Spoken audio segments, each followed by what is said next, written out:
over. We ain't backing down. We ain't giving up no mountains. We ain't giving up no tree. We ain't giving up no river that belongs to we. Not one blue saki, not one rice grain, not one grass, not a blade of grass.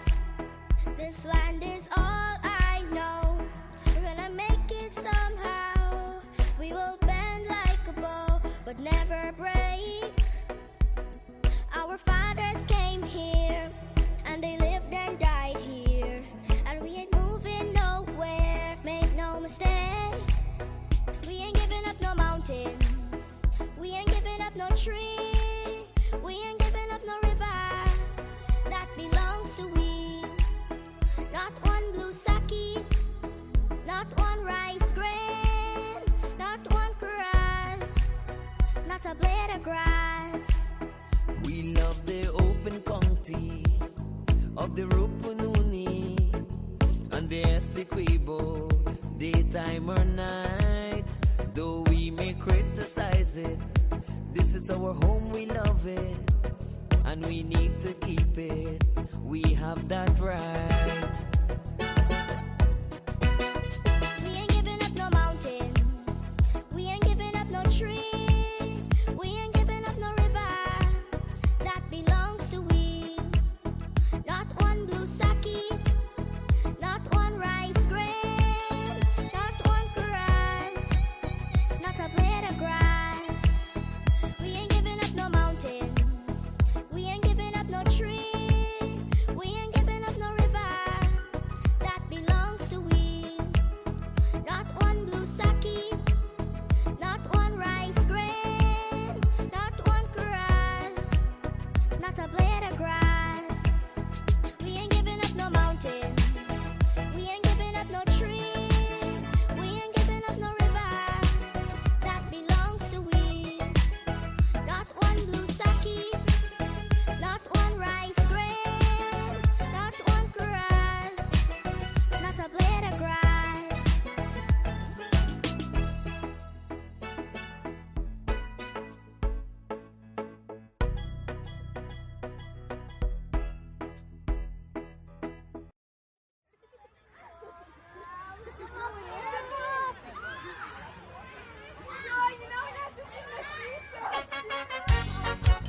Oh yes, a lot of you gon' vex, but I tell you, sometimes you just got to listen.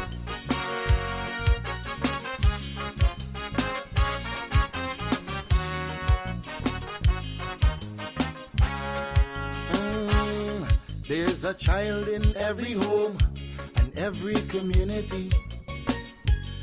They will grow up to be symbols of unity. They'll be colorblind to race and ethnicity.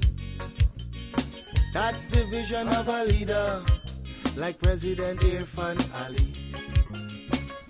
I'm talking about the one Guyana where our people can live in peace, where every race trusts each other, where racial prejudice no longer exists. Our children will have one Guyana to grow up in a land united and free with equality and blessed with prosperity. For too long we've been fighting one another. It's race against race, but in the end the country suffer. Oh, we were born here, not in India nor Africa. But if we can't get along, the foreigners gon' eat we suffer. We must put an end to racism. Let it end now with this generation. Together we'll develop this nation. Make Guyana the gem of the Caribbean. Don't listen to them wicked politicians who will divide us to win an election. Believe it or not, Guyanese no smarter than that. Yeah, I told you. It's your boy Podmore. Unity is the key. We are all one and we should be treated as one.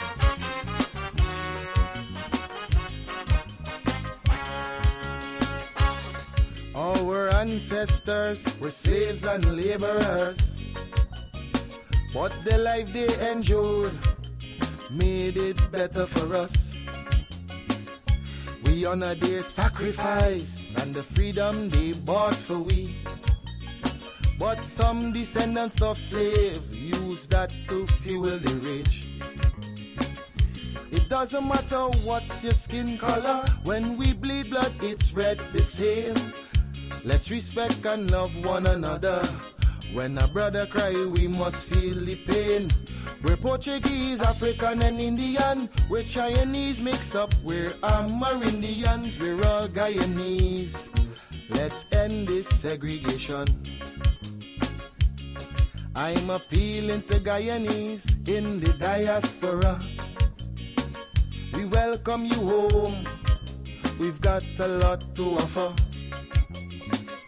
It's not the same place that you run away from.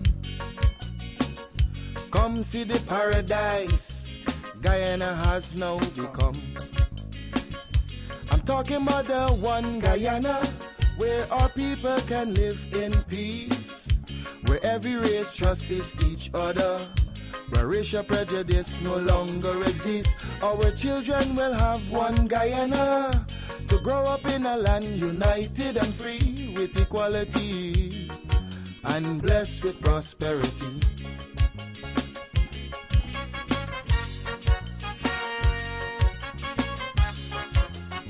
It's a message I just want you to understand. Stop and think for a minute. Really think for a minute. If we can't fix the present, then we should work on the future.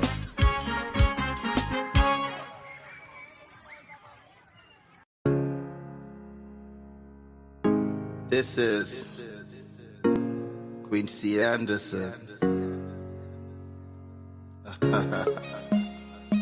You know I love my country. There's no other country better than mine. Welcome to Guyana, land of 6 races, 6 different faces, and we all live in love. Guyana is a beautiful country, no other can compare.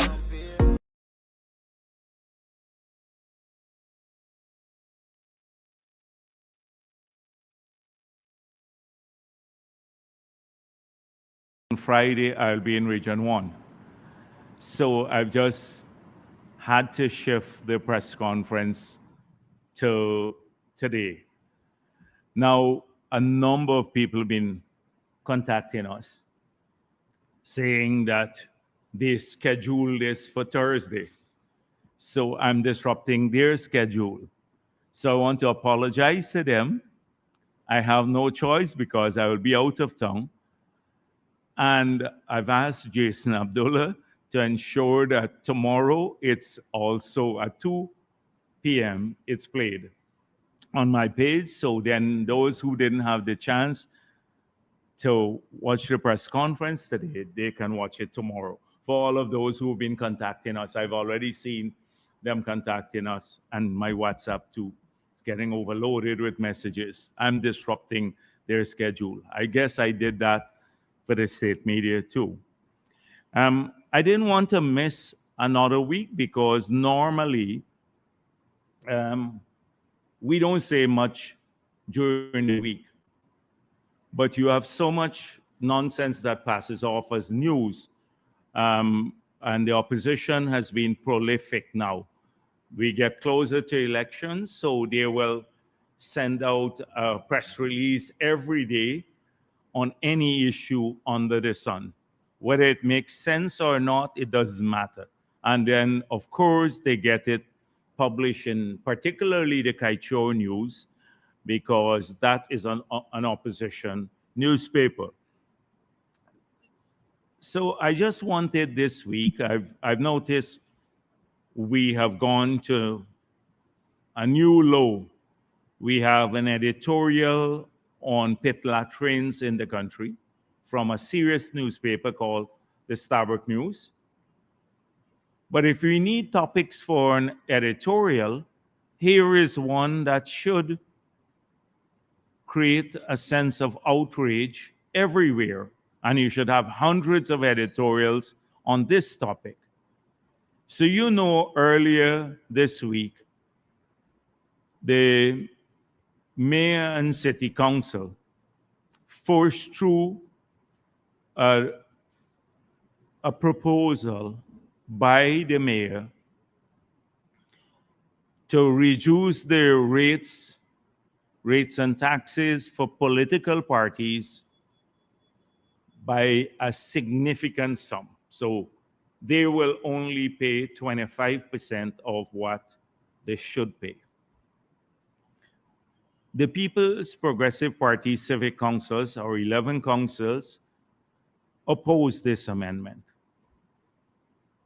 This was not solicited by any political party, or at least the People's Progressive Party, because we're the largest political party in this country. We never asked for this. So we were shocked that they will just bring this proposal and then rush it through the city council. So there had to be an ulterior motive here. And that is what our councillors were trying to get at. Now, I didn't see much reported about this, but we had time to report on write editorials on pit latrines in the country. So we dug a bit deeper, and it seems as though there is a specific reason for this proposal. Congress Place owes $6.7 billion. $6.7 billion. So you would want to, and a demand was notice was sent to them for this sum of money, 6.7 billion. So how do you get your rates and taxes up to $6.7 billion? Clearly, they have not been paying for a very, very long time, and therefore the interest has accrued and has been capitalized now, and therefore they now have to pay this huge sum of money. And that's just on one property. That's Sapphire property. They have outstanding sums for 3 other properties, $1.2 million, $988,000, and $3.5 million. So clearly, this proposal is to deprive the citizens of Georgetown and the main town council of taxes that are due to them and from the People's National Congress. Now, if you want an editorial, you should do this as an editorial, because this is a political party that is influencing the taxation policy in an entity that it controls to benefit itself. Just imagine if the PPP was in control of the city council or any other council and did that for itself. You would have had not just editorials, all week long, you would have had tons and tons of articles expressing outrage over this. And it goes by quietly. It goes by quietly. So I hope that this is picked up by all these elements in civil society that talk about good governance and everything else, and that they give full expression to it. But this is typical PNC behavior. Lawless, doesn't believe that it has any obligation. In fact, it took the Sapphire land from the state. It took a lot of other state lands and converted them into party lands without paying a cent. As recent as last year, it took a prime property at Agricolor that is owned by the city council, and they leased it for like $20,000 a year, Ghana dollars per year, to the PNC. This is typical PNC behavior. And now when it has to meet its obligation, it tries to deprive the people of Georgetown. The leader of the opposition, Mr. Norton, had a press conference on August 23rd. And it was filled once again with what they are known for, which is racism and lack of any clear vision or plan on any sector of the economy. So if you just listen to what the leader of the opposition said, he said that on the east coast of Demerara, we're building a highway on the railway embankment, a 4-lane highway that you all know of, from Mahaica to Georgetown, to ease the congestion on the East Coast for all of our people who live on the East Coast. When completed, that will make a huge difference in the lives of people who are living on the East Coast. This is consistent with our plan to also build highways for other densely populated areas, 4-lane highways. We have completed the one from Georgetown to Diamond, and the bulk of the population lives in that bit of the East Bank corridor. So that has made a significant change in the lives of the people the commuters who live all the way to Diamond. We're now extending that beyond Diamond, first to Busby Dam and then to the highway. So that was completed. Tomorrow, the president will open the 4-lane highway from Crane to the bridge, bypassing the congestion at Vredenhoop. That was we saw the need for it. It's a populous region. A lot of people from the Region 3 use that road. In the morning, people could wait several hours in that line to cross the bridge. It's a choke point, and we decided to move on it swiftly, and it has been completed by this government in a relatively short period of time. And tomorrow it will be open, and it will change the lives of the people who live in Region 3, who have to use that area, particularly those who live on the coastal area, not so much on the bank. So this is nothing new. We're also in Berbice. We've started because that's the next most populous region. So it's 4, 3, 4, and 6. These are the most populated regions. We have now awarded 4-lane road starting from New Amsterdam, and ultimately that would be built. The construction should start soon.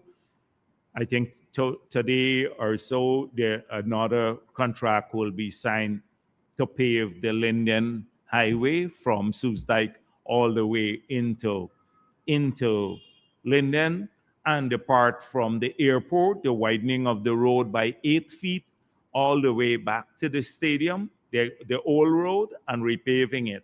That contract has been awarded. So it's a network of roads that we're building to ensure that people have, they can have a better commuting experience. Now, we know that Norton and his party and the AFC have said we should not build infrastructure. Any oil resource we have, we should just share it out. Don't forget that it's too much emphasis on infrastructure. So they're opposed to all of these things. But the worst thing that they can do, and it's a new law even for the PNC, because it will be exposed when the road is completed. Norton said at the press conference just a week ago that on the Indo-Guyanese majority villages on the East Coast, we're now moving people off. We're moving them off only 20 feet from the road. And in the Afro-Guyanese villages, or predominantly Afro-Guyanese villages on the East Coast, we're moving them 40 feet off the median of the road. So how do we build a 4-lane highway? We have to build a 4-lane highway along the East Coast corridor. You need 67 feet throughout from Mahaika all the way to Georgetown to build a 4-lane road. If we're only moving those who are on the side of the road in the Indo-Guyanese villages by 20 feet, we can't build a 4-lane road in those villages. But it's so obvious.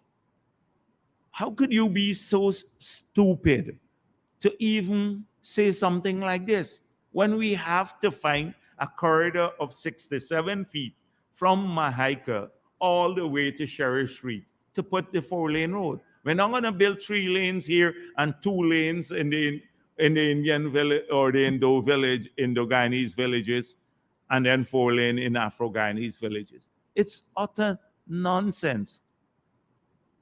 The reason we didn't continue with the 4-lane road on the main highway was we had this space all the way to Annandale when we conceived that project.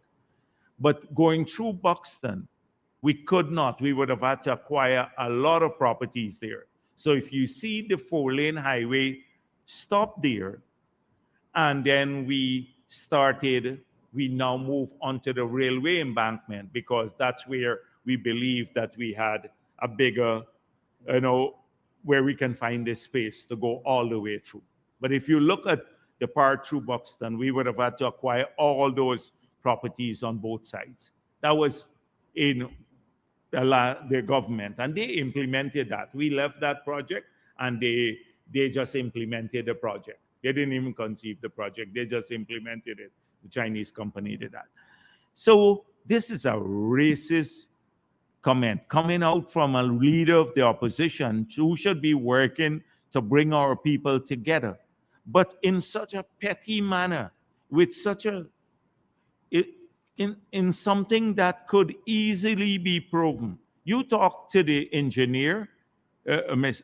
Nigel, who is the government engineer there, and he'll tell you exactly what the profile of the road is, that we need 6 to 7 feet. But here, the leader of the opposition spoke about PPP discrimination in building this road.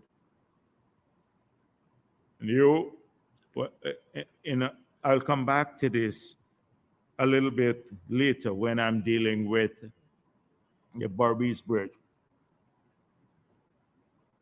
That's one of the issues. So racist, again, totally racist. Secondly, Mr. Norton repeated the old Gulsaran lie that they had put in their manifesto at the press conference again, about 50 billion he could raise $50 billion from reducing waste on projects and corruption. Remember, that was in the 2015 manifesto of the People's National Congress, the same manifesto where they promised the double old age pension in 100 days, the good life for everyone. They promised to help the miners. They promised to create jobs, to help young people, to do everything under the sun. Well, they said they would find 50 billion through reducing corruption and waste under the PPP. He repeats it again. But he a fossil from the past. So I guess these things are fresh in his memory. And then he goes back to the issue about the teachers. Shamelessly not talking about it when last week I pointed out that the maximum percentage increase that they gave in the 5 years that they were in office was 10%. And the 10 was 2016. And the accepting for themselves, the ministers, which was 50%. The public servants got the maximum 10% in 2016. Every year it was below that. And the 2016 10% was only for people who earn more than 99,000 Guyana dollars. So if you're a teacher and you're earning more than 99,000 at that time, you got a 7% increase, not a 10%. But assuming, for argument's sake, that everyone got 10%, which they did not get, it would have cost $1.5 billion to pay the 10% to the teachers at that time. Because the wage bill for teachers was $15 billion in 2015. So 10% of it, $1.5 billion. The wage bill is $40 billion now. 10% of it is $4 billion more per year. And he says it's insulting. He ignores that entire fact and doubles down on the thing, oh, it's insulting. The PPP gave an insulting offer to the public, the teachers again. So he dealt with that. They then say, Adam Harris asked him if the PPP plans to make Guyana a nation of idiots. And he said, yes, this is our plan. Our great plan here in Guyana, as defined by Norton, is to make Guyana a nation of idiots. This is from the leader of a political party who wants to be the president of this country. And then he speaks about we're not training enough people. Can you imagine this coming from Norton and the others who joined him at the press conference? I've gone through the number of scholarships. APNU increased UG fees by 35% in the 5 years. We are now writing off all the loans from the past for UG students. Next year, we'd make UG free. So that's the first thing. We had less than 1,000 scholarships. Simona Brooms, her children got scholarships worth tens of millions of dollars. The ministers got their scholarships. How many ordinary persons got a scholarship?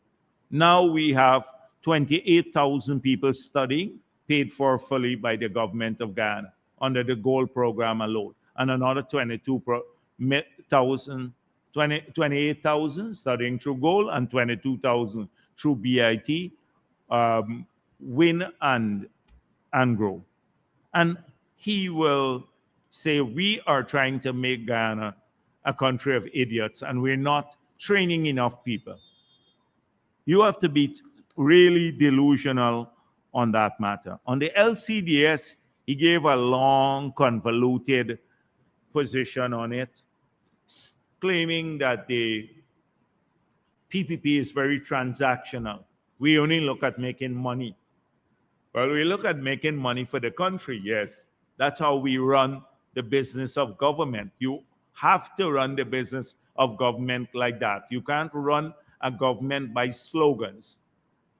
You have to run it in a business-like fashion. So that is a compliment coming from Norton. But I'm convinced that he didn't read Ida Granger's sloganeering, Green State Strategy, nor did he read the LCDS, because his rambling answer would bear testimony to this.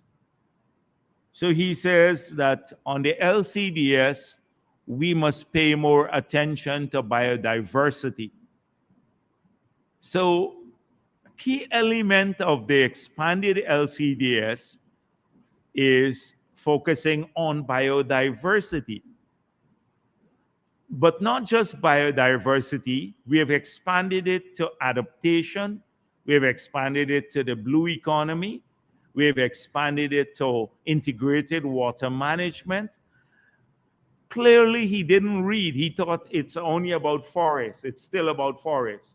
He did not read the expanded LCDS that we launched. He doesn't understand the carbon transactions that took place. He clearly didn't see, first of all, the Green State strategy for what it was. It was a document that they paid $2 million from the LCDS money that we had earned through Norway to develop. They pay consultants, and they got the UN agencies, UNEP, and it's the GGGI to assist with producing this document. Our LCDS was indigenously um, created. That means indigenous to Guyana, to all of us. We worked on it ourselves. We produced it. We didn't get the UN to do it or the Green Growth Institute, the Global Green Growth Institute to do it. So clearly, when you're confronted with a question that demands a sensible answer, he moved back to slogans. Oh, Desmond Hoyt gave some land to the Commonwealth in 1989. As I said, he's a fossil, he remembers that. Everything that transpired thereafter, he lost sight of. And the content of it, because he's unfamiliar with the content. And then Elson Lowe chipped in with, oh, we're focusing on people-centered development now. Another slogan. It's people, when they can't deal with substance, they sloganeer. People-centered development doesn't mean anything if you don't fix people's roads, you don't give them good health care, you don't give them proper education or the opportunity to study, you don't find jobs for them, you don't have the children taken care of, you don't invest in security so they can live in their home peacefully. What does people-centered development mean? You're opposed to everything we do in education, healthcare, expanding education, healthcare infrastructure, everything else, but you're for people-centered development. It's, as I said before, when I was speaking about Nigel Hughes and the National Development Strategy and creation of a plan, when you don't have anything, this is the refuge for the ignorant. They just go back to slogans. It means nothing. And that was what the Green State strategy was. A set of an agglomeration of wishful thinking, declarative statements that mean nothing without policies and programs to implement. The LCDS has a mean, it outlines our objective. It sets out a pathway to earning resources, which we have used through monetizing this valuable asset that we have. It has established a global standard because we're the only country to have in the world to have a jurisdictional scale certification of its forests now by an external body. In Africa, they're moving toward, I think it's Liberia now moving forward to this too, but no other country. And we have now decided how we utilize the funds to change people's lives and to adapt to climate change. So of the 750 million US we're earning through this strategy, which would be zero on the APNU because we're too transactional, 600 odd million will go to adaptation that would help our people right across Ghana to better prepare for droughts, floods, etc. It would help our farmers, people who live in communities. So like what happened with the Hope Canal that we built, that not only saved the farmlands in Region 5 and Region 4, but also all of us who live in Region 4, because it reduced the threat to Region 4 that should that conservancy dam break, which is an earthen conservancy dam, we would have flooded all of us out in Georgetown, on the East Coast, everywhere. Had we not had that outlet to take the water directly into the Atlantic, so that when the pressure builds up in the conservancy, we can do that. They're opposed to that. And that is what a strategy is. It's not just a declarative statement, people-centered strategy, green state. You have to actualize it. You have to think it through. You have to see that it's self-financing, that it doesn't burden the country, which is what we have done. And it's through our innovative thinking and through our creativity that we have done this. We are earning money for our country, and it's going then to implement projects that will safeguard this country when other countries are still waiting for adaptation money to come from through the UNFCCC process, and they're not getting any money. We have identified a source for doing that. Apart from that, is some of it has gone to the Amerindian people, transforming their lives. So of the 700 odd million, they'll get 120 something million US dollars, which they wouldn't have gotten under APNU. So he then goes on to say, oh, you got to look at solid waste to management. Now, I think he's confusing a couple of things. So solid waste management is important. That is why when I was president, we started a project to move the dump site out of the city and put it to the back of Eccles. It was in the city on the Avenue. And we moved it out of the city, and then we moved it to Eccles. And we have invested a ton of money to deal with this. But clearly, this doesn't suit him. So this is what we have to deal with in the country.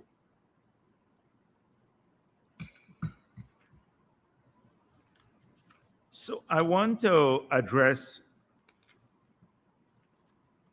the issue of the bridge, the Berbice Bridge. So I saw the AFC's position, and this is an article that they have. I think this is their statement. And it was repeated everywhere. So it says it lacks a questionable feasibility. One of the titles, a questionable feasibility, right? So that they don't, we did a questionable feasibility, or there needs to be a feasibility study now. So this is the feasibility study that AFC did, Patterson did in the last government for the Demerara Harbor Bridge Corporation. That is for the new bridge across the Demerara River. This study, this is the total study. You can see it here. They spent, if you look at the Public Procurement Commission report, so this study was done by a company that made an unsolicited bid or made a proposal to the minister. They canceled the bid process. This company walked into the ministry and handed to the minister and his staff a proposal. He then took this proposal to the cabinet, bypassed the tender ring system and the MPTAB. Now that is illegal. Cabinet cannot approve a contract in the law. The Procurement Act that was passed under when I was president, we removed the cabinet from the approval of contracts. It's illegal for the cabinet to approve contracts. When I was president, we passed that into law. Cabinet can only give in no objection. So the procuring entity is the MPTAB. Then goes to the cabinet. If cabinet withholds a no objection, it must say why it's withholding. So there has to be reason. Cabinet has no right of approval of contract. So he took this to cabinet, no bypassing MPTAB, went to the cabinet approved it illegally, utilizing funds from the Harbor Bridge Company for $161 million. So we paid $161 million for this. There's a couple pictures that they put in, which concluded that we should do a 3-lane bridge. They put in a lot of pictures here. And a 3-lane bridge that was coming into Georgetown that would have been open like this. So not a much improvement from the Harbor Bridge. There exists in one which has to be open. And would have had a bend that goes on a particular person's land. So we paid $161 million for this. So in 2004, when I was president, this was the feasibility study that we did for the Berbice Bridge. This was it. This was the feasibility study that we did. Look at it. This is what he did. We paid 1.1 million US for this. This is 160 something million dollars, just under 1 million. That's the difference in this is the feasibility study. So I had to print it out. This is it. You can examine it for the whole Berbice, the bridge. This was done before we started working on the project. They claimed falsely at that time that the location was to be racist also, that I was doing it there to bypass New Amsterdam. That was the claim. Nigel Hughes attempted to prove this in the court. Now, we studied several locations, 5 locations. And had we gone to, at one stage, we were thinking about Everton to go build a road along all the way past Ithaca to go up to Everton and then come around back. But that would have added 30 minutes to the journey time. So if you're going to say just Palmyra or Albion or anywhere else, you would have had to go up there, drive another 20, 30 minutes, then cross and then come down back. In a feasibility study, that means a lot because the wear and tear on vehicle, you cost it. You also had to cost the time. So if people would get half an hour added to the time and you had every year, you would have had millions of man hours lost. And therefore, the cost would have been higher and therefore made the location less feasible. So you would have to spend more on gas, wear and tear on vehicle, and man hours lost. That's how you calculate feasibility study. And that's how we came, of the 5 locations we studied, we came up with this site, which would have still serviced New Amsterdam, but come in there.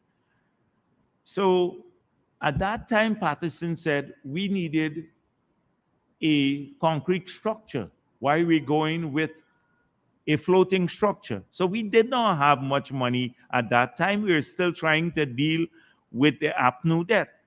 And we put together the first public-private partnership that has been a model because the people of Berbice got the bridge and we didn't have to spend taxpayers' money on it. They got the bridge and the rate that they charge on the toll is the same rate that they were paying. It's a little high, but it was the same rate they were paying to cross if you cross the ferry. But it saved thousands, tens of thousands of man hours and all the grief that people had to wait for the ferry. It was because of our thinking.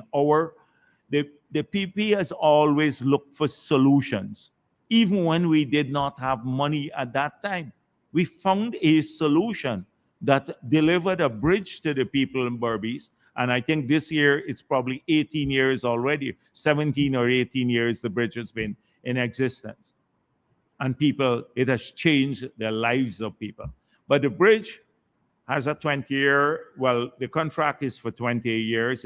I think it expires by 2027. It was always our intention to do a concrete structure to replace the floating structure. And then what sort of feasibility study do you really need when you have to connect 2 points across a river? We have to do it in any case if we want to develop Berbice, and we intend to develop Berbice too, like we're developing Region 4 and like we're developing every other Region 3 with a 4-lane bridge there, like we're doing in Linden now, building a 4-lane bridge across the river there in Linden. But they're anti-Berbice and anti-development. Also anti-Berbice and anti-development, and lies prolifically. We need a feasibility study. Look at the feasibility study. This is Patterson's feasibility study for which he has been charged. I think he's before the court now. Full of pictures, not data. We had data for everything, pictures, everything. Look, somebody, I could put this together in a day. I could, on my own, put this together in a day.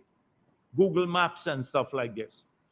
I could put this together a day and I could earn probably $161 million for this.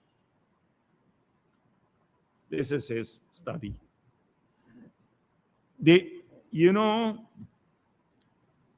People, this is for the lazy, uninformed, anecdotal.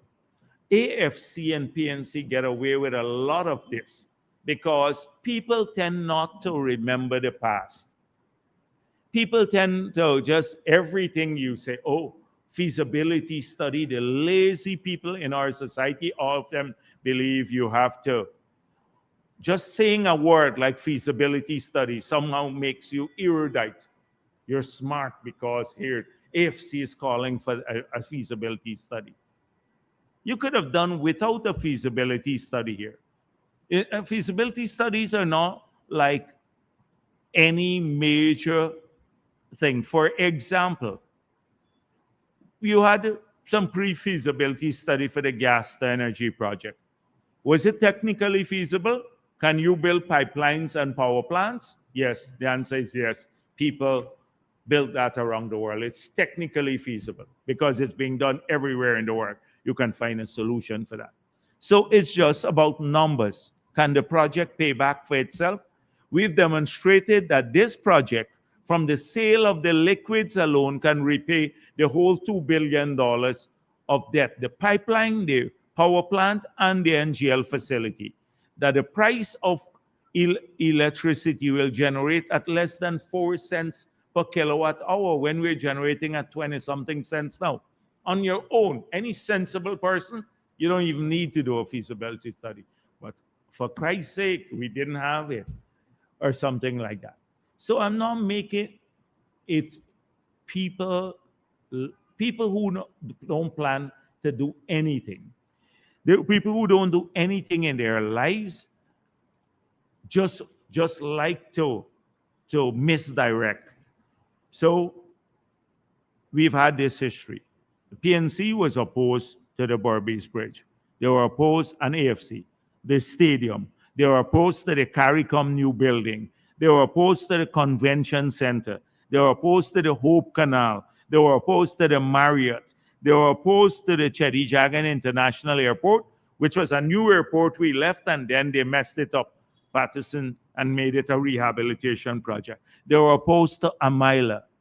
Now they're opposed to the gas to energy. They're opposed to the highways we're building, They're opposed to the hospital. Everything they're opposed to. You ask them what they have conceptualized to solve our problems. Nothing. What are they for? Which project? Everything they're opposed to. And not in a sensible for any to approach it with facts and figures. Oh, we don't like this on here. This project, you need a feasibility study for the Berbice Bridge. This is the feasibility study we had. But this is something we have to constantly look at. These two parties, they got away for years with slogan. I remember growing up as a boy, we had a slogan like "Free, clothe, and house the nation." It used to be that slogan everywhere: feed, clothe, and house the nation. You remember that? You're too young to remember that, but you should read up about that. Then we started starving because we didn't have food. They stopped building houses. We got a big housing deficit. And people started bringing in little suitcases, smuggling them through the airport. And the guys used to smuggle, at that time people used to wear gabardine. I'm from that era. So they used to wear some pants made from gabardine, and they used to smuggle the cloth to villages on the East Coast. So sometimes the people who helped them move the boats of cloth off the boat, the little boats that they smuggle the cloth in from Suriname, they would give them as payment one boat of the cloth. And then eventually all the boys in the village would be wearing the same color gabardine pants, short pants or long pants in that period. So we started having no food. We're living with our parents, no housing, and then even the clothing was a problem in that period. Slogans all the time. This is typical Green State strategy. And the Green State strategy was the president flying into Mabaruma to plant 2 trees, as though we didn't have enough trees there. Bartica, we plant some trees in Bartica. Not to earn money, to change people's lives, to create jobs, to deal with adaptation, nothing of this sort. Another set of slogan. And then painting every public building in green. You know that period too. The buses started turning green, everything, the buses. That's how they survive, sloganeering. Nigel Uso, let's come up with a plan. This is our plan. Again, that's what I'm showing you. Everything that we've done, it has a theoretical foundation for it. This is our plan. He doesn't have anything. He wants us to get together to produce a plan now. But for Christ's sake, you've been in a political party for 15 years. You've been the chairman of the party twice for 10 years, over 10 years ago, and you can't tell us what your plans are until now. What you want, but you went to the elections in 2015 claiming you had all these plans and you were going to change Guyana. Or they would unveil their plan as we get closer to election, etc., as though these are state secret. So again, this feasibility study, they just don't want the Berbice Bridge to be built. They don't want the Berbice Bridge to be built. They don't want anything to happen anywhere, but he wants pit latrines to be fixed. That is the biggest concern. That's their policy now, fixing pit latrines across Guyana. And he got an editorial from the Starbuck News for the pit latrines. They can't find an editorial to talk about the $5 billion that the Tushaus left Georgetown with, coming from an innovative strategy created by the PPP government. But they're concerned about pit latrines in Amerindian villages now. They can't do an editorial on that. They were doing editorial on pit latrines that Nigel Hughes discovered when he went into the interior. Never mind, people don't have, some of the communities we're struggling now to to put water in them. So we flush their toilets with, I don't know what. You would have to go down to the creek to bring the water sometimes to flush the flush toilets and stuff like that. And when the children go back home now, I don't see the homes with the flush toilets back in those villages. People, they're so divorced from reality and the concerns of people in those areas. So not a single word about that. Not a single word about the positive things that came out of the NTC. You would believe that the NTC is a disaster. The AFC has gone down underground and spread news word that we forced the two shows to collect the money. Another set of lies. But this is Pit Latrines making it to the editorial now, the PPP. And guess what? They said, oh, the PPP collected a lot of oil money. The same thing like APNO. Last week, I pointed out, I saw Oil Now saying, getting into the same thing, doing Exxon's propaganda. And they put, oh, we are collecting 7.6 million US per day. Did they put how much Exxon is getting per day? But the $7.6 million we're collecting per day works out, for if we take it to this year, works out to 29,000 Guyana dollars per month for the citizens of this country. That is, if you take all of the oil money. And that's what I've been saying on the road. Let's don't build no schools. Let's don't build no road. Let's don't build any hospital. Let's don't do anything else. Invest in anything else. So we must walk in canals. We must use bush medicine. We must go back to flambeau to when we want to read or so. We power houses with flambeau and all of this stuff. Nothing. Let's go back to those days and give every Guyanese all the oil money, and we will give them the 29,000 Guyana dollars per month that all the oil money translates into. That would make us rich, 150 US dollars per month, every one of us, and we don't need roads or schools or training, or forget scholarships and stuff like that. That is what.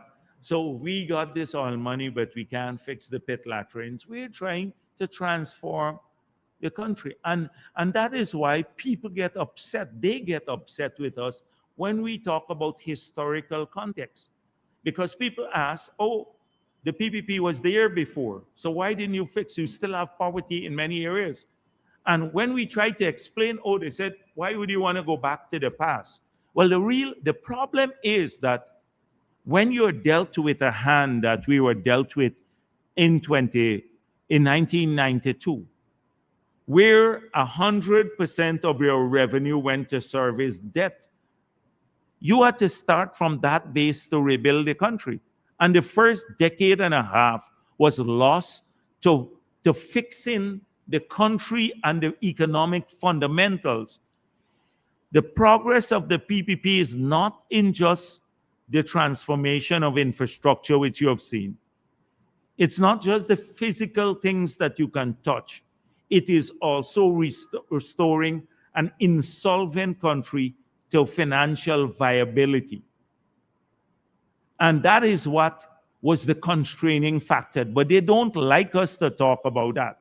Because if you look at, on every metric, the developed world and many of our peers have gone from maybe the per debt to GDP ratio of about 45% to 50% to over 100% now. That is their debt to economy, debt to GDP ratio. We were 900% when we started. Before oil, we took it down to about 35% before oil, and now it's 22% of GDP. We've come in the other direction, the debt to GDP ratio. The rest of the world has gone in a different direction. But it took hard work even before oil to do that. But you know what we lost? The billions that we had to pay back in debt were money that we lost that we couldn't spend on development for our people.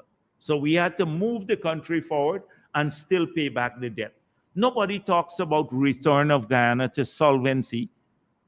And from the days of the McIntyre report, when there is this, we are below Haiti, bringing Guyana back to a middle income country and soon to be a upper middle income country already. That is, they always say, why do you have to go back to the past? That's to understand the historical context. Why do we still have people who may have pit latrines, etc.? Because we're struggling in the indigenous communities when they didn't have a health hut, or didn't have a school, a primary school, or didn't have a road or anything else. That was the priority, or job creation, or the kids couldn't get scholarships. We didn't start by fixing the pit latrines first. We started by doing that. And every single day, when you go to these communities, you've seen the changes in these areas. And you listen to the people who live there, or how their lives have changed. So this is the perspective. They go to the minutia and to the ridiculous pit latrines, not about a vision, a strategy to create jobs, to raise health care to a certain standard, education to a certain standard. They're still about pit latrines. And the whole editorial about, listen, another editorial, PPP and APA. So they said, oh, we're demonizing the opposition in relation to Amerindians. We don't have to demonize the opposition. They did that themselves. They're the ones who stopped the land titling activity. Starbuck News never mentioned that they stopped land titling. Starbuck News never mentioned that they fired the CSO. None of that, that they put a VAT on hinterland travel. In the editorial, we are demonizing the opposition in relation to Amerindians. Amerindian development was not a priority, and it got reflected in the numbers. We must not speak of our achievements. We mustn't say that a single school we're building now in Quebana, and there are several schools, billions of dollars, but one school is more than the entire capital budget for all the four regions that Amerindian live in, predominantly Amerindian live in. So we mustn't say that, or we are demonizing the opposition by comparisons to talk about our track record versus theirs. And secondly, the APA has to be for development of Amerindian people because it's an Amerindian organization. That's the conclusion of the editorial. But that's not automatic. It could be to raise funds using Amerindian development for a particular cause. Where the cause is raising money. But did they ever check how much of the money raised by the APA gets spent in the Amerindian communities? And for what? They didn't check that. And if they're so pro-development, why would they try to block the 9.5 billion that the communities have already received? And every year they will receive more until they get 122 million US. APA is trying to block 122 million US dollars going to the Amerindian villages. And that works out, just these 2 years would work out to over 800 projects. But surely they must be for development because they're named Amerindian People's Organization. You can be named anything, but you have to examine the nature, the true nature of these organizations based on what they do, not what they say. And they didn't mention a word about that. I said, fact check all of this. In my speech at the convention center, I said, why don't you fact check the following things? They didn't fact check those. They didn't fact check a single one of those, but come back with the sloganeering issue again. So this week, I wanted just to talk about a couple of basic stuff. It's just, if you compare the parties, we have a scientific approach to these matters. Sometimes that rubs people the wrong way. So we started off early years in the 90s with this document that we generated, which subsequently got changed into and culminated in this one. But it evolved from here to this document. This is a summary document. The LCDS had transitions. We outline our approach to development. In these documents, you will see how we are approaching almost every sector of the economy. When we were doing the bridge, we went through the diligence. Even when we didn't have money, we did due diligence here. Almost on everything we do due diligence. We have a clear plan. The others are opposed to many things. APNU, AFC, they opposed to everything. In government too, they were opposed to things. They never had, I can't imagine what they would stand for. They don't stand for building the hydro because they kill that. But they don't want the gas to energy power plant too. And they don't want fossil fuel. So how are we going to generate power and fix the power problem? But they want cheaper power. We will give you cheaper power, but we're opposed to any project that actually will deliver the cheaper power. This is the kind of thinking that goes through the opposition. They're not ready to even operate at a junior level, much less run government. They're just unprepared, historically and even now. And so that's the major difference. And I hope that we'd see more editorials on the APNU's attempt to steal the money at the city council. Again, the tax is a huge one. I hope the mayor gets asked and Norton gets asked about his arrears to the city council and how he plans to clear the arrears. Thank you.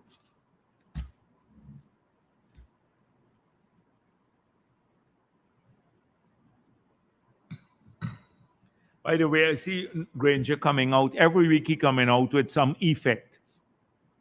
The holiday effect 1 week for the elections. He wants to rewrite. We try to rig the elections now. They come out one after the other. Then the Charandas effect. Every week, he's not talking about the effect of his, what I always forget about it, is what it, good times. They plan to give Guyanese a great time or a good time. That was their slogan, the good time slogan, good time for everyone or something like that. Should talk a bit about that. Good time. Yeah, please go on. Good afternoon, Dr. Jagdeo and Ask William Sky Chair News. Donald Trump has recently been speaking about the American dream, and as someone who's been intimately involved What is he's talking about this American dream. And I'm asking you, as someone who has been intimately involved in Guyana's politics and development for more than 30 years, what is your conceptualization of the Guyana's dream, and do you envisage it being realized anytime soon? So the thing is that, as I said before, it's easy to come up with a set of slogans for anyone. So, but it's hard to define a vision and then work in the good and bad times, in times of scarce resources and times of plentiful resources, to have the discipline to stay the course over the long period to achieve the vision. It is also harder to come up with policies and programs that are consistent with that vision. And I think we have done that work in Guyana, in the PPP. We have clearly outlined that we see a country, first of all, that is united and prosperous. United and prosperous. That all of our people, regardless of their race, religion, gender, that they can benefit from high quality services offered by the state, and that they can benefit from growing opportunities provided by the state. The state can determine often the outcome of how you use the opportunities, but the state has a duty, we believe, to provide these opportunities. And so that is what we've been working towards. First of all, the economic vision. So the economic vision is to ensure that we manage the resources of this country in such a manner that in the long run, they would lead to sustained growth and progress for our people, and higher incomes for our people, whether they're in the public sector or the private sector. So that's the purpose of the economic vision. And to achieve its sustainability, you have to invest in long-term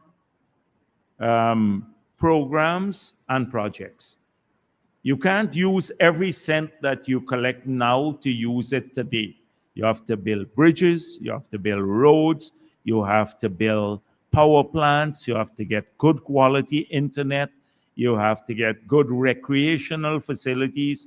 All of these work out at that vision. On rights, so economic prosperity has to be buttressed by the programs to support that. I believe we have outlined what those programs are. In terms of social benefit and assistance to people, we believe that we can transfer wealth in a manner that creates a better quality of life for our people and prepare them for a better future through more education. That is why we're investing tens of billions of dollars in education now. Our budget has grown from $53 billion when we got into office to $135 billion this year. That means a 160% increase in our education budget. We're transferring resources by paying for more people to train, writing off their debt at the university, free education. That prepares our people if they utilize those opportunities, but that means an effort on their part too. If they utilize it, they can do better in life. We said there are three groups of people that we want to make sure that they get higher levels of transfers. Those requiring social public assistance, the people living with disability, our children, and the elderly. That is why we decided in the 5 years to double old age pension, which will cost $20 billion more per year. So on the social side, the economic side, it's creating more opportunities, investing in long-term sustainable activities so that the economic growth is not short-term like many other countries. On the social side, it is investing in people. And then on the right side, it is ensuring that we have a free media, we have an independence of the judiciary, we have constitutional protection of the rights of our people so that we don't go back to the past when we lost those rights. And in the past, we had a period for almost 30 years when what you said would land you in jail, or what you ate would have landed you in jail. So protection of rights. So these are just elements of that dream. But the vision is a united, prosperous Guyana for all of our people, including those who live in the diaspora, because we see them for our people. Yes. Thank you. Moving over to the also for a little bit. Um, the Minister of Natural Resources will have recently answered some questions in relation to the rate of depletion in some of the oil wells. So one of the concerns is that when the resources are exhausted, will Guyana continue to seek loans to help to fund the country's development? Okay, so I just mentioned a word, sustainability. So the very question that you asked me here should be put to the opposition. So you're saying don't build the power plant now, don't don't build any the other infrastructure now. Because a lot of this infrastructure that we are putting in is of not just a social nature, economic nature. So if you have lower prices for electricity, you can move more into manufacturing. If we build more farm to market roads and processing facility and like tissue culture labs, etc., we can now expand agriculture as we are doing.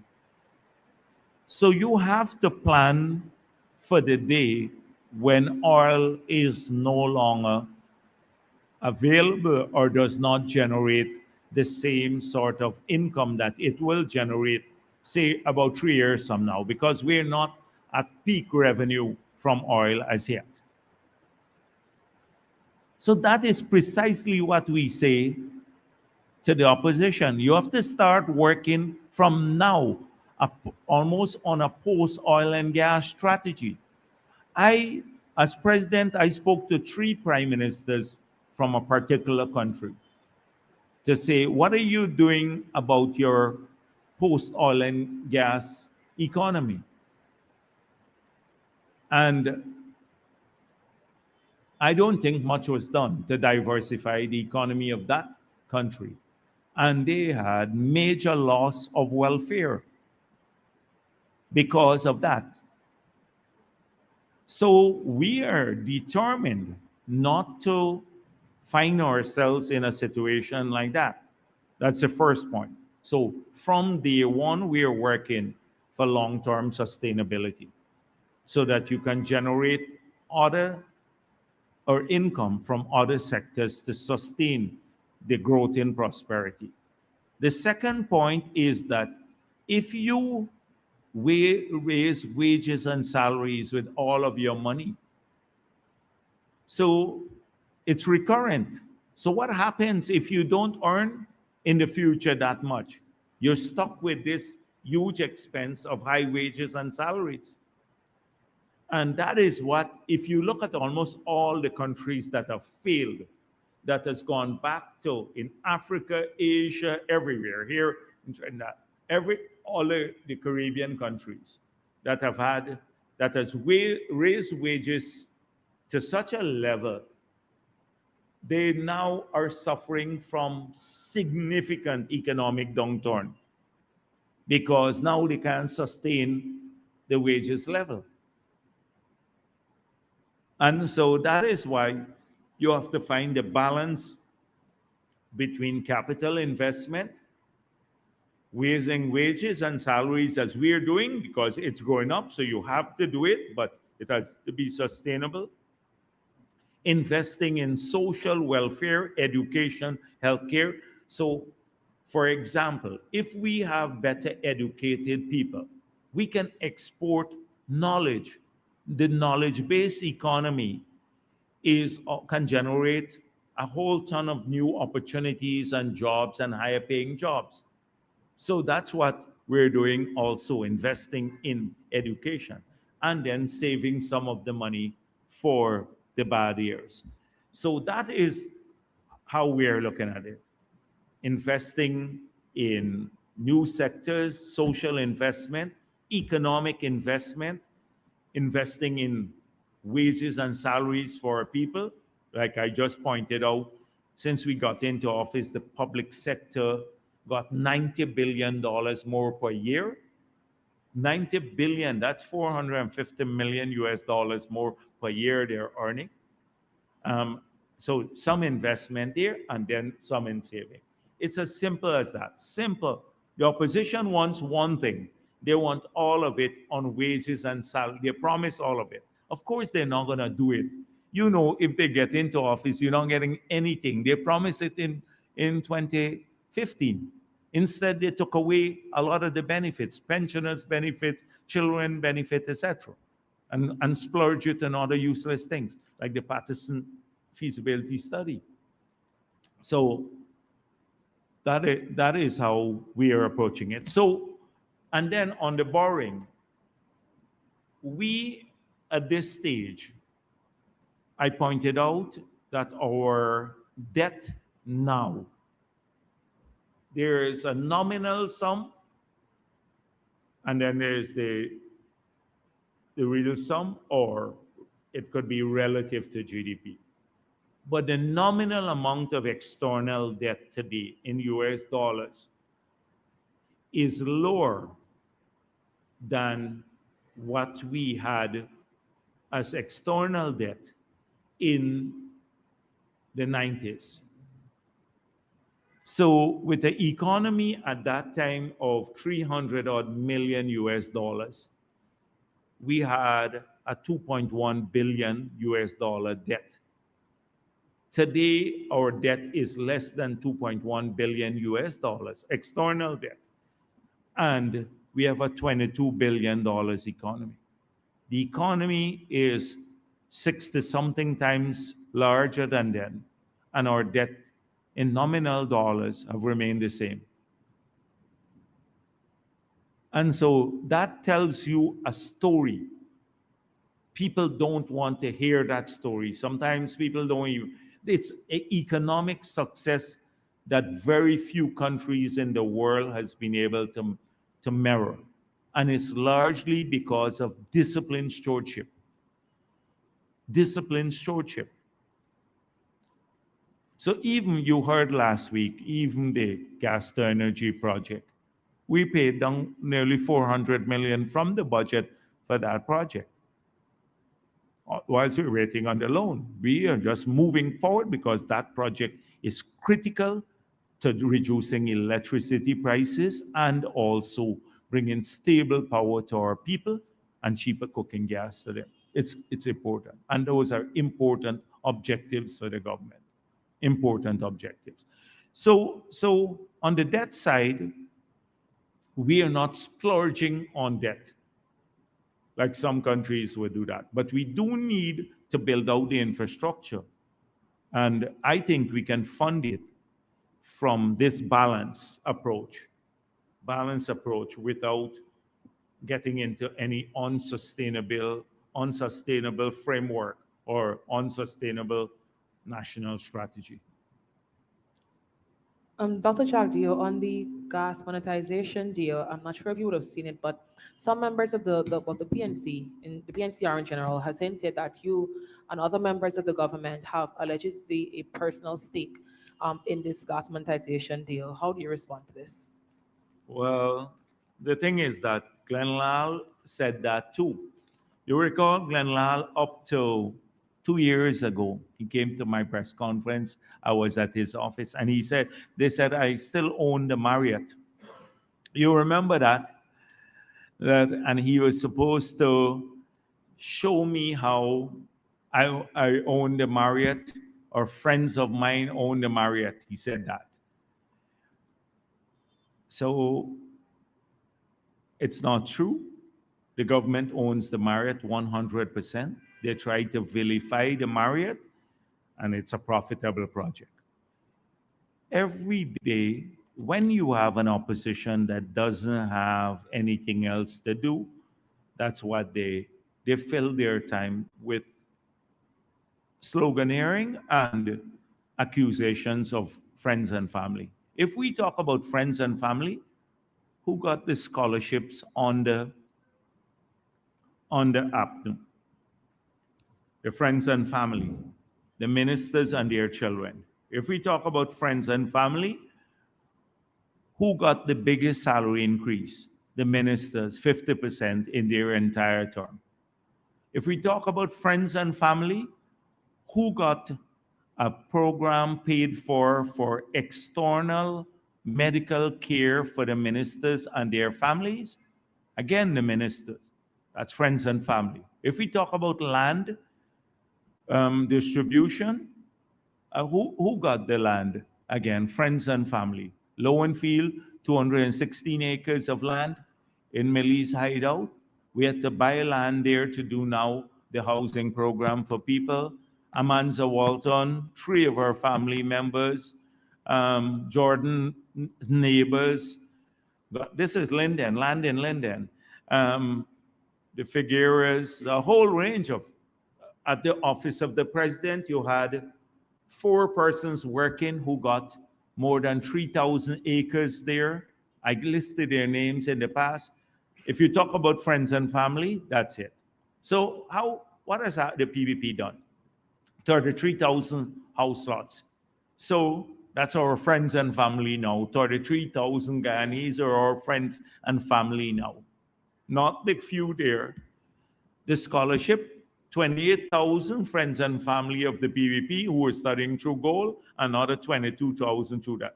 That's our friends and family, 50,000 Guyanese. If you talk about medical care, we've canceled out the special health package for ministers and their families, and so ministers don't have that now, paid for by the state. I can go down the long list. Cathy Hughes was friends and family and herself. She used to approve a contract for herself in her own ministry and then sign checks for her own company. And she lied to the public. That's friends and family. The Minister of Housing used to give her, I think it was how her husband was getting contract in her own ministry. Friends and family. Ask nothing about these friends and family. So the contractors now, we have 2,000 new contractors. These are friends and family. We have the PVP too, including a lot of Afro-Guyanese contractors that APNU is running down all the time. Because my thesis is that they don't want to see Afro-Guyanese make any progress. So then they can complain that the PP is discriminating against them. So this is the friends and family business, the friends and family party and elite. How come ordinary people who supported APNU didn't get any help? Because they were not friends and family. The Amerindians weren't friends and family, so everything got taken away from them. So we put back their CSOs. Those are our friends and family. A lot of things. The sugar workers are our friends and family, so we hired back a lot of them. So we have lots of friends and family in this country. Everybody, our Guyana, is our friends and family in the PVP. So I think I lost track of your question. What was it about again? The initial question was that the PNC that I own this company now. Would I doing the gas or that you and other members of the government have a personal stake? Yeah, well, it's nonsense. It's nonsense. But why don't? So Norton should say that publicly. This is a season of lawsuits. If he's so sure, then let him say that I have a stake in it. Right? So it's utter nonsense. We went out to a public tender, and I saw a big hullabaloo about it now in all of the papers. The company that was selected, it was on the basis of what they offered. I dealt this already. When you look at the people, Baker Hughes and McDormand and Solaris and ERM, these are some of the biggest multi-billion-dollar company in the world that were associated with the bid. It's not a single individual. It might be the project man who's putting it together, but it's on the basis of what you submit that you get evaluated. And this was evaluated at a technical level and went forward. So, but they're opposed to that too, the gas, the energy, they're opposed to that. They're opposed to monetizing the gas now. They don't want us to earn more from monetizing the gas. So it's friends and family again. And finally, Dr. Jagdeo, how would you describe your relationship with the CEO of Fulcrum? And did you at any time during your interactions discuss gas monetization? I met the gentleman once when they were making a report on the gas to energy project. It was a contentious engagement with him because we were discussing the pricing policy for the gas. That's the only time I saw him. He came as part of the task force. Never saw him again. And then I met him subsequent to the award of the contract. Never in between. Then, so that is clear. And I shouldn't really be feeding into this kite show news thing, like, because they do that and then they try to establish a relationship. I could say Glenn Lal was used to smuggle cocaine in pumpkins too out. And what do you think about that? As the reporter, what do you think about that? And that's the relationship. What relationship did he have with the pumpkins or the supplier of the pumpkins? That they used to cut a hole in and put the thing in and put back the thing, and the pumpkin used to grow back. So what relationship did he have? I can come up with any story.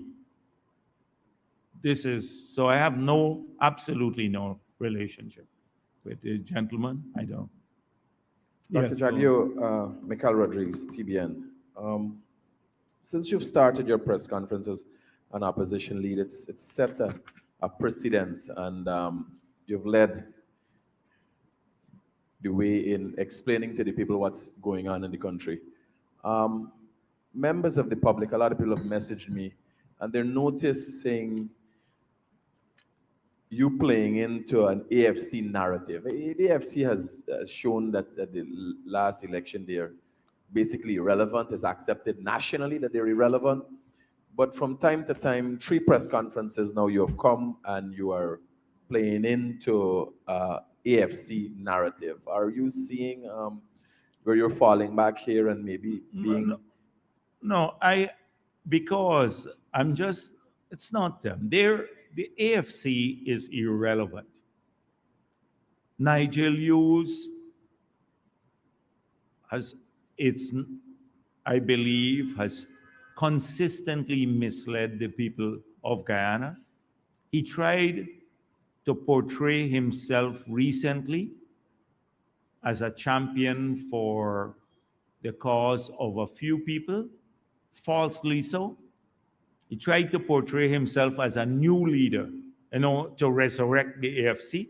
He failed miserably in doing that because we pointed out he was there when the AFC was in the cesspool of corruption and all of that. He was still a member of that party. So it is not, we have no doubt that when the elections come, that the people of the country will see through the AFC.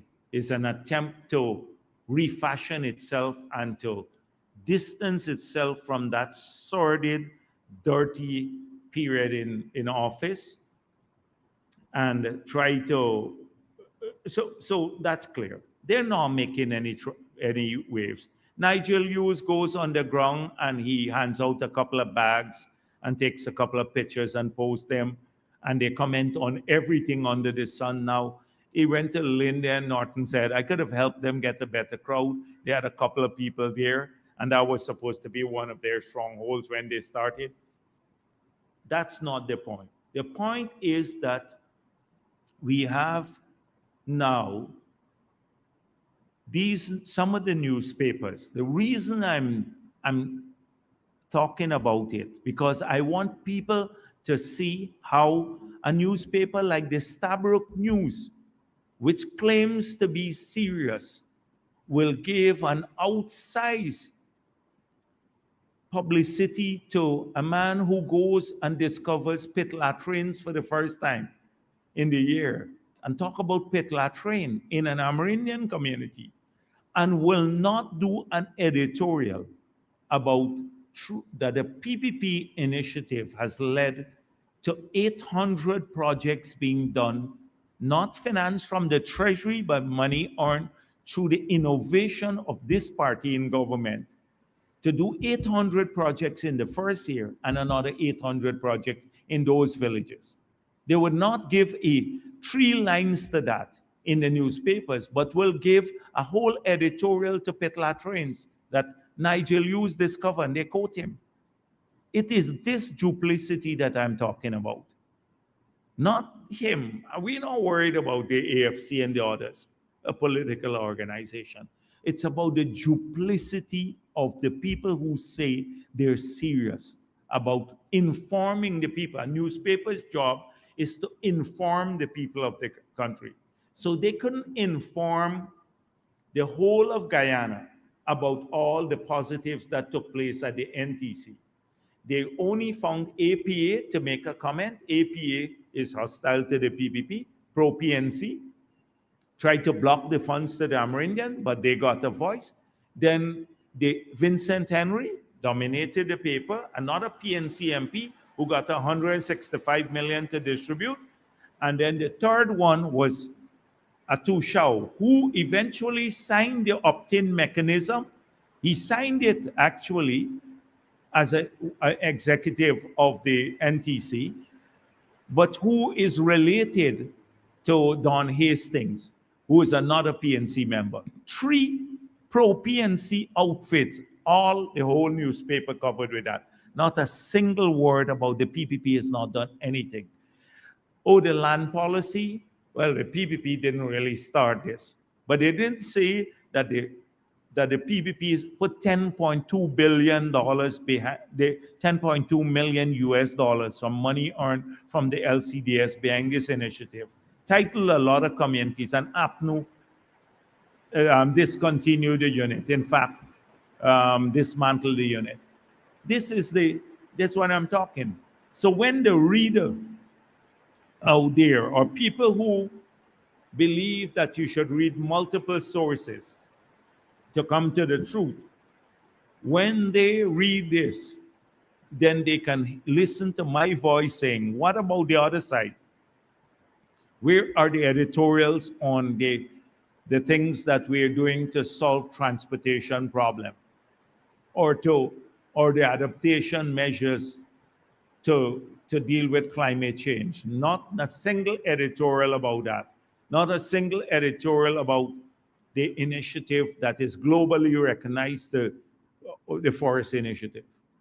None of those things matter. But the newspaper's role is to inform the public.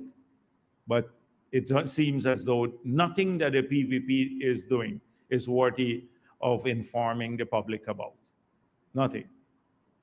And that's what I'm going after. Not the AFC. The AFC, we know this. It's the same old Trotman. He's the leader. Trotman was a waste at that time.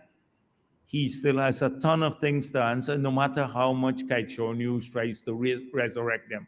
Kaichor News is their tool for resurrection. No, Kaichor News, but they have another crazy one there who wants to form a political party. So it's just that, like the WPA now, every day they're in the newspaper. WPA, I can count their members on there's Pam alone, there's Ann alone. I can count their members here, and you would think this is a major political party. This is the leader and 2 other persons, and that's it. But when you look at the coverage they get, it's more than the entire government of Guyana. More than the entire government of Guyana. And the PPP, definitely the PPP don't get anything. Because a PPP, they would go back and fabricate everything. You see, like they just attempt to fabricate a connection between me and some fulcrum, which I don't have a clue about. Dr. Jagdeo, That's why I'm dealing with it. The PNC has been is the main opposition. and is by far the biggest political party, and a party has been in government for a number of years. So they have the ability to mobilize and do things. That being said, is the government looking at the AFC ability to mobilize and their connection with ExxonMobil in light of the fact of Exxon's history in different countries around the world that to some extent destabilize economies to get their way? Is the government aware? We're not making accusations, but is the Yeah. government cognizant of what's going on? So my view is that these large organizations always want their people who would be subservient to them.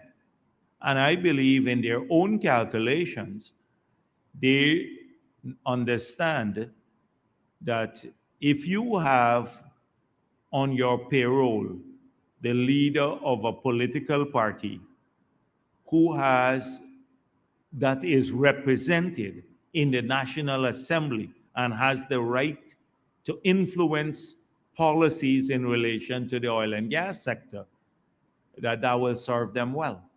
So that's why they're hanging on to Nigel Hughes. But it's not what Exxon is doing. It's more about Nigel Hughes himself and his commitment. So behind all of the loftiness and everything else, he is just greedy. He wants to keep the job there, but if he becomes president, then he will give up the Exxon job. He can't do it before that. Doesn't want to make the commitment to distance himself, and he has already made it clear. As I said the last time, any leader who says if if the national interest conflicts with that of my client, and my client is an external company, non-Guyanese, then the non-Guyanese company's interest will prevail over all of Guyana and all of our interests collectively. How could you take such a person seriously? You can't even take him seriously. And he has nor the last of us. Next year, when we get on the campaign trail, we'll deal with that more. Dr. Jagdeo, I've asked this question before, and it comes again in light of what I see going on. Kaicho News reporters come continuously on a weekly basis and ask stupid questions. While the government of Guyana affords Kaicho News to be the largest recipient of state ads, bear in mind the news industry has gone to social media. Yeah. Why persons, and I gotta speak for myself, persons like Gordon Mosley and others who are on social media are not getting more from government. Government, do you have a share in Kaicho News? Do I have a share in Kaichonu? Sending money to Kaicho News. Do you have a share in Kaicho News? Well, Glenlal was close to me one time in the past. He used to hang around and stuff. So maybe I'm friends and family. So I may have an interest in keeping Kaichor News going and making money there too. It's friends and family paper. So Looking at making it is a something that level playing no, field. but you're absolutely right about one thing, that social media now reaches many more people, a lot of than the newspapers and the others. And it should be time maybe to rethink the advertising budget of the government, not in a way to stop giving ads to the newspapers, but just let them be more reflective of the um, the reach. One time we tried that and it didn't go so well. Um, but maybe it's time to have a look at it again. Uh, Next thing they're going to complain to the press association that we are trying to starve them of ads. So it's something that should be considered. I actually think it's a good idea. Or giving more to the social media. But some of the newspapers too, like I think Stabrook and others, they also have a social media presence, an online presence. So even if people don't read them in the form, they reach people. So it should be studied. They do reach people. Finally, Dr. Jagdeo, recently the Teachers Union and the Ministry of Education have come to an understanding. Have you perused the agreement and you're satisfied? Because I know it's a multi-year agreement, but knowing the political instability or control that is trying to be placed over the union, cause the union to act in a certain way sometimes. That was seen with the attack and the teachers, the union head. After a good agreement was come to, everybody was satisfied, but the PNC. Um, are you satisfied with the agreement, and can we safely say we'll not be seeing anything like this in the near future, or would be used against the government come next year before elections? The thing is that the PNC, as I said before, they don't have any plan to talk about. Nothing. No plan for the country. The others do. They don't. So there are a couple of things that they will campaign on that we already know. Racism every day. So the East Coast Road, Norton said, we're narrowing the road in Indian villages. So you do 2 lanes there and then 4 lane back again. That's his wonderful thing about our PPP racism, right? And by the way, you saw when they argued that the bridge was placed there to bypass New Amsterdam. Now they're saying we went through Maka now. So it's a different argument. Now we went through Maka and we took away the squatters. We didn't need the land there. Why did we have to go through Maka with the highway? By going through the Maka area with the highway, those the Maka has now become frontlands close to the highway. The property value has gone up, but you get criticized for this. And then when we moved it slight out of New Amsterdam, because you couldn't go through the town with a bridge, we discriminated there. And here we discriminated because we actually went through the contradictions. But they will come with racism.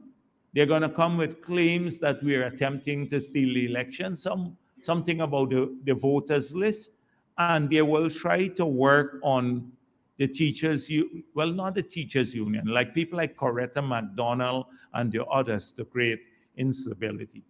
The playbook is evident. The playbook is evident already. So we know what they will come with. They have nothing else to speak of.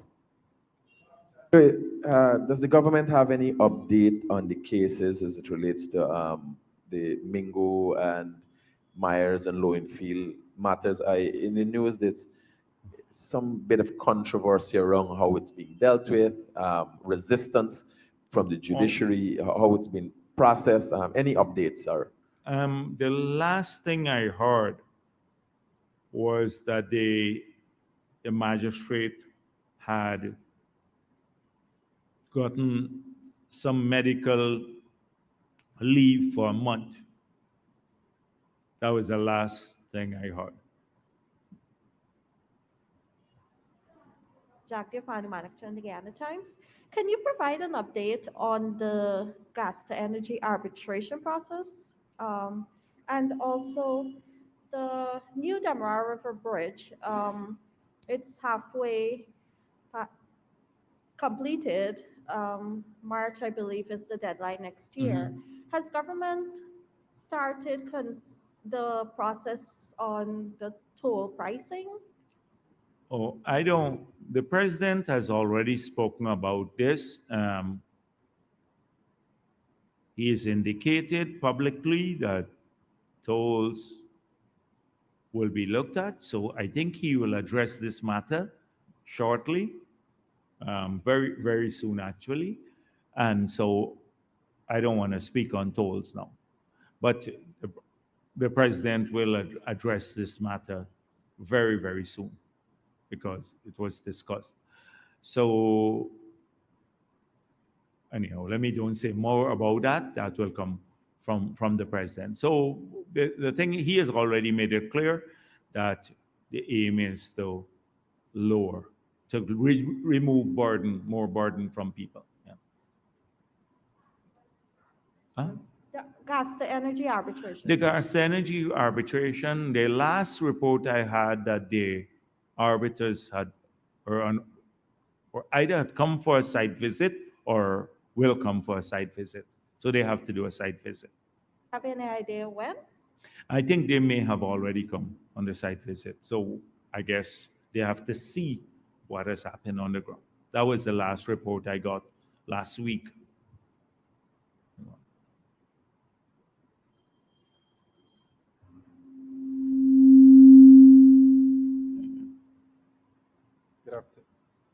Good afternoon, Vice Good President Kimal King. For Oil Now, I'd first like to respond. You made a comment today Oh, during that's your why press they sent you, conference. Exxon sent you here? No, I heard Oh, you okay. while I was on the way in. You made a comment about The the 7.6? report about the 7.6, and you said why Oil Now doesn't write stories about Exxon's earnings. I'm glad you asked because I've written stories about Exxon's earnings. So how much do they receive per day? How much? That's only how I just want to know for information's sake.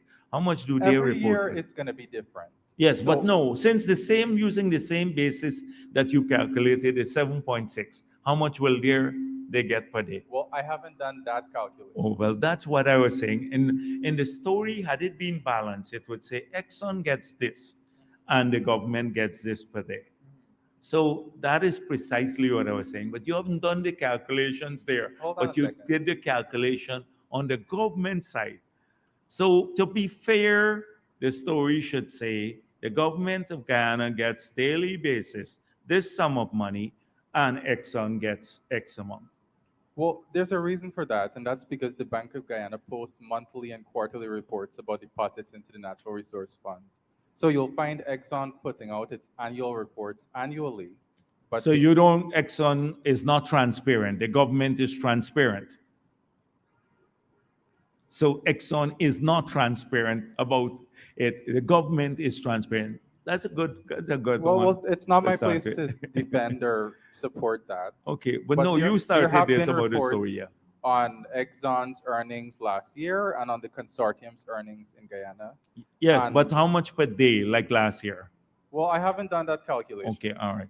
Well, that's all I'm asking because you recall, and the reason I'm saying this is that you recall Nigel Hughes, a man who is not known for doing a lot of mathematics. Not very good at mathematics. Remember the 33 and it's not majority of 65. So he posted a detailed calculation how much we're receiving per second, not just per day. He said per hour, per minute, per second, and couldn't calculate that his 1.5% offer was working out to 3,500 Guyana dollars per year that he first offered to put in law, and then he changed it to 10.5%, and that was 35,000 Guyana dollars per year. So he has changed this now. He didn't calculate that. So all of this, the $7.6 million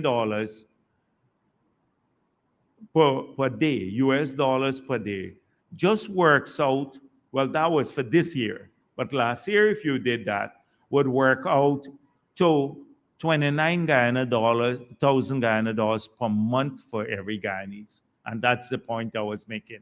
So it looks like a lot if you say 7.6 million US dollars. We earn more than 7.6 million US dollars per day from non-oil sources. But it makes it look like, oh, all of this is just oil money. No problem, Vice President. And Okay. for the record, ExxonMobil profited $2.9 billion in Ghana last year, and the consortium profit was $6.3 billion. So Oh, anybody okay. could take that and divide it between. But I just 365 want get you the to do amount. it the same way you did it in Guyana. Okay. Okay. My first question, it's been a few weeks. I just wanted to know if there's been a decision on CGX's Energy's notice of potential commercial interest in its latest quarantine block discovery. Um, The minister made it clear that right now they do not have a license. He said that to you. They do not have. So we're under no pressure because that's the situation as of now. It's not like the renewal of a license is dependent on our a decision. They do not have a license at this stage.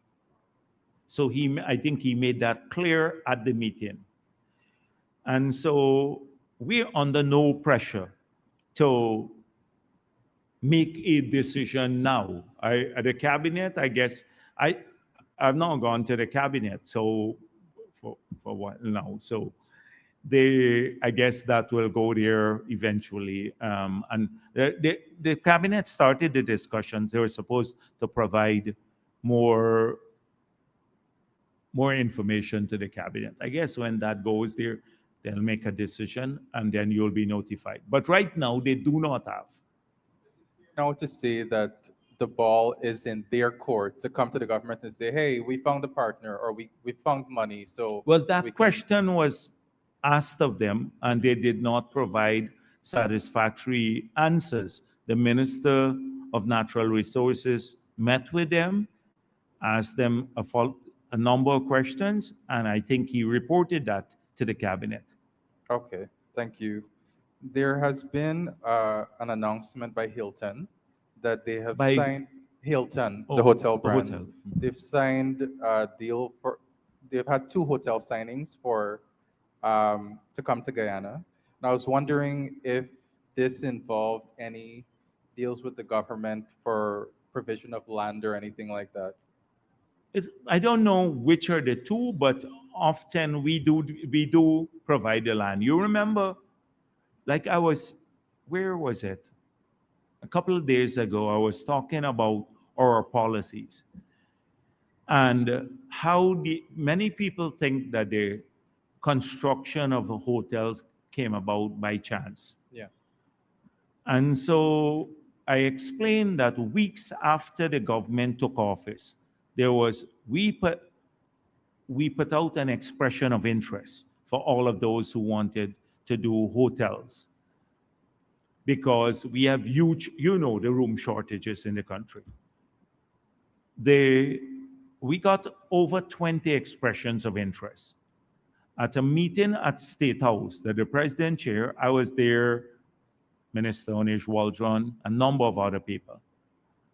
We met with almost all of the companies and we said we will provide land. We'll provide the land in some cases. Not everyone had the needed the land. And we'll change the incentive regime. And we did those two things. As a result of which, we got 7 international hotels under construction now, with another maybe 3 will come on stream. So it's entirely consistent with government policy. If you want to build a hotel now, anyone, it's an international hotel, the government will give you the incentive regime. It's not preferential, it's not for one person, it's across the board. Every hotel will get the same regime and we will work with you to find the land to build it. Okay, thank you. By the way, do you see the popping up of many hotels here potentially having an impact on the cost of living to the detriment of, locals? In what way? Potentially having the effect of the tourist influx driving up the cost of certain things. So the way I see it is that if you have greater supply, you have greater supply. So a lot of our tourists, are Guyanese who come back home. So far, the bulk of the people who come into our country so far are Guyanese who return home. If you have to pay, sometimes there is no room at the Marriott, they have to pay $500-600 per night because you don't have any space. So the hotels can charge you any rate. They, it would have a positive impact on a number of our people coming back home. So they would be able to get properly priced hotel rooms, and it makes you more competitive. That's the first thing. Secondly, our tourism product will be vastly enhanced for the hinterland too, because if tourists can find a hotel at a cheaper rate, then it would be a big boost to the tourism industry. If we have more tourists here, these 7 hotels alone would need about 3,000 staff. So about 3,000 Guyanese can find jobs in these hotels that are built. So it would have a positive effect on employment creation. If you have more tourists here too, they would consume more local stuff. So we are pushing people to provide a local meal. At Marriott now you have in the buffet section, I think you have local food too. And even Hard Rock, I see, is introduced local food, unlike many Hard Rocks around the world. So it means more demand for our farmers and everything else to supply fresh fruit, vegetables, a whole range of supply. So I can only see it in a positive sense. I can see it in more positive sense. And we'd be able to host more international events like cricket. We're building a couple of stadiums. We can run a whole tournament in the future if we have two stadiums. You know, the one in Berbice, this one here, and the government of Qatar has promised to transfer one for free to us for Region 3. And with, say, Linden being able to play cricket now, you can play international cricket maybe in Anna Regina once we complete the stands and everything else. So we'd be able to run a whole tournament here with 7, 8 international hotels, all of these stadia, and not just cricket, but football tournament to a major one, host major matches. So I see these things entirely in the positive sense.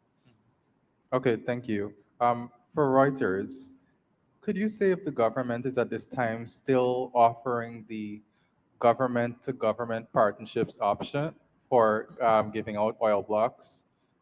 You had mentioned in the past that one of the considerations for this option is that you don't want to make it seem as though there is unfairness, like giving equal competition. So the option is still available. We have not pursued it in specific term with anyone.